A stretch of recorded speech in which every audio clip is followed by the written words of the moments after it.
Shalom u'bracha, blessings. We're standing in front of the beautiful Tiferet Yisrael synagogue being rebuilt in front of our eyes. From this vantage point, I want to quickly tell you the story of this synagogue. In 1847, the king of Russia, the Tsar, Nikolai I, decided that this would be a perfect spot to put a church, right? Why not a church and a monastery right in the Jewish quarter? A man named Yisrael hears about this.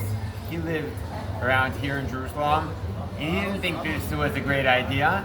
He goes to his Rebbe, Rabbi Yisrael Friedman, Yerushalayim Rebbe, says, Rebbe, what should we do? And the Rebbe says, buy it.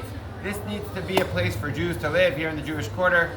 And they buy the plot of land, which will soon be the biggest, most beautiful synagogue, which is the center of Hasidic Jewry here in Yerushalayim. And it stood in its glory, towering above what's called Tiferet Yisrael. The way I remember it is we bless every day, Otei Yisrael b'tifara. God girds us with splendor. What's our splendor? Our yarmulke, our hat. So you see the beautiful dome, the beautiful yarmulke of Tiferet Yisrael, and this for about 70 years is the center of the Hasidic community until May 21st, 1948, when the Haganah, the Israeli underground fighters, are standing on top of the Tiferet Yisrael, defending, putting their lives on the line so that Jews can live here in Yerushalayim. But unfortunately, the Jordanians blew the place up, destroyed the synagogue, hoping that Jews would never come back here to Yerushalayim. As we know, there's a happy ending. 1967, 14 nations attacked Israel. If they would have won any of their battles, their land battles, the Jews would have been finished.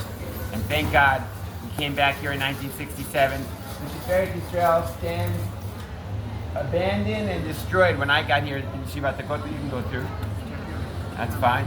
And Baruch Hashem, just a few years ago, they decided to rebuild the Tiferet Yisrael synagogue. Every day we end our prayers, and when we bless God, we say, Uvenei Yerushalayim Yer HaKodesh Memhera B'Yameinu. God, to rebuild Yerushalayim in our days.